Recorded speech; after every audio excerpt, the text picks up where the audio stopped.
Okay, students, by now you have already had an opportunity to go outside and collect vegetation from around wherever it is that you live.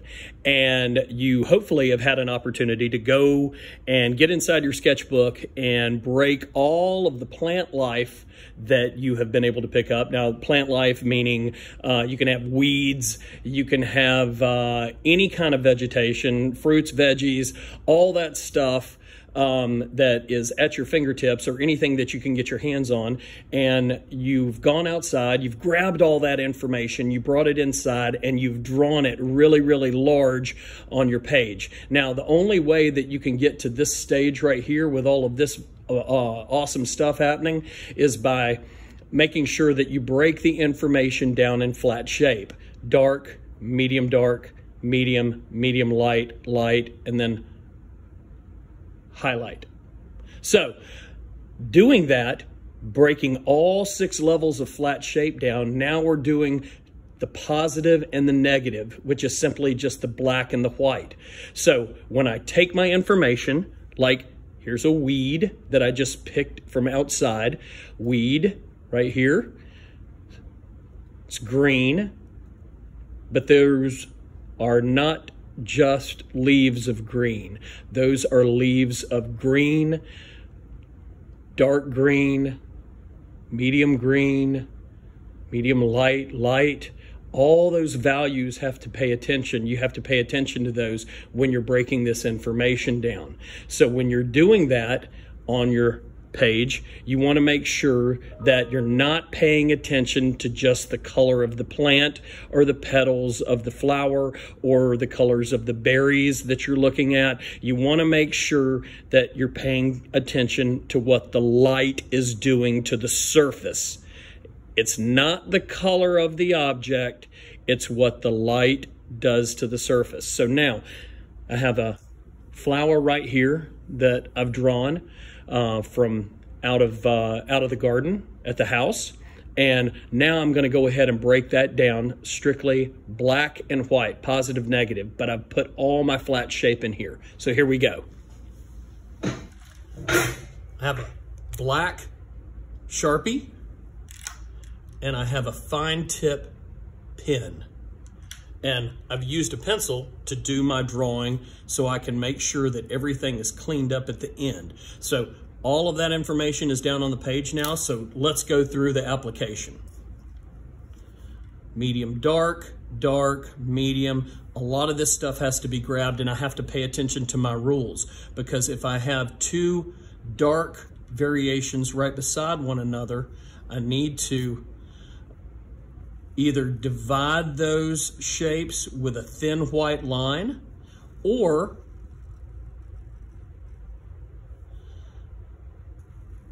I can simply close them in together. So now I'm going to go ahead and fill this in. And again, I took the liberty of doing a lot of this so that you could see how all of this comes together. Now I'm getting ready to come up to an area that's black or dark. So I'm going to leave a little thin white line in between the two to separate this plant or these petals from these leaves.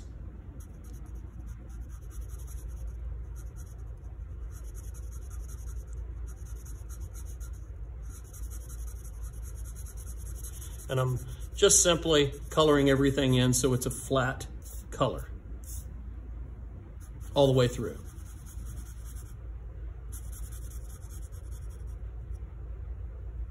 And again, another border right there, so I separate it with a thin little white line.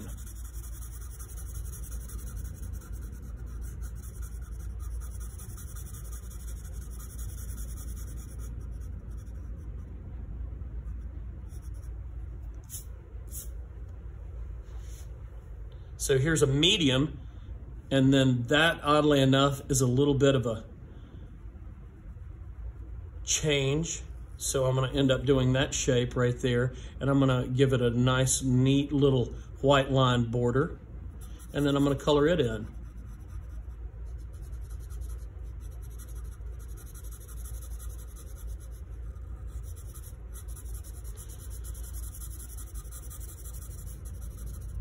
And you want to make sure that when you are coloring everything in, that it's a flat black. Now I'm going to bounce up into here, and I'm going to take my pen, fine tip, and I'm just going to go ahead and accentuate some of the lines that I already have. And I'm going to clean up some of the stuff that I've already done in here, just to make sure that it's smooth. Now that's a light and a highlight, and that's a medium. So I'm going to come in and I'm going to recreate this medium, and I'm going to fill it in. So you can see the petals are slowly, that petal right there looks like it's turning. It's flipped over in a sense. And then I'm going to come over here and isolate this area, and that's a medium, and that's right up next to a highlight, so I can just go ahead and color that in right there. And I'm going to pick up my Sharpie, and then I'm going to go ahead and fill that in.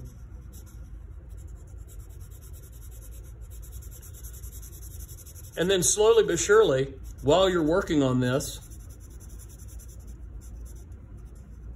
it'll start to come together. That's a highlight right there, so I'm going to continue my line across just to outline my highlight. And that's a light, so a highlight and a light. So I like that line right there, so I'm going to leave that line, and I'm just going to go ahead and accentuate that by defining it. And then there's a medium dark right here, so I'm going to take this, outline my medium dark, and then color in my medium dark.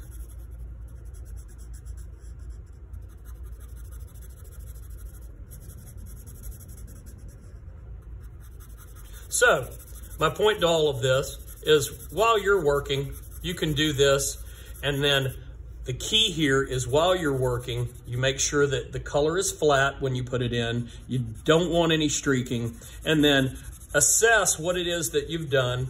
And as you've gone through the assessment phase, make sure that you come back in with your pen tip, and then you can go across the outer edges and just simply sharpen up those lines and make sure that they're detailed and they look really clean. I'm going to go ahead and trap the edge of the rest of that.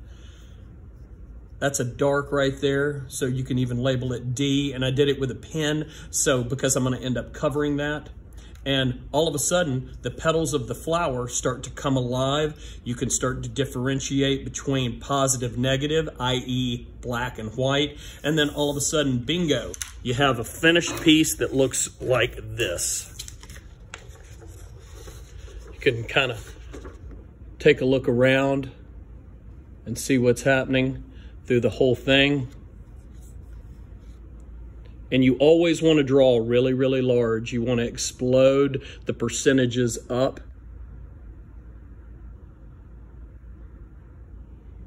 So that you can eventually get to a point in a place where everything is balanced visually. Black and white, positive and negative. So, get after it. This is the process and also the wrap-up video. So make sure that you are on your game. Looking forward to the end result.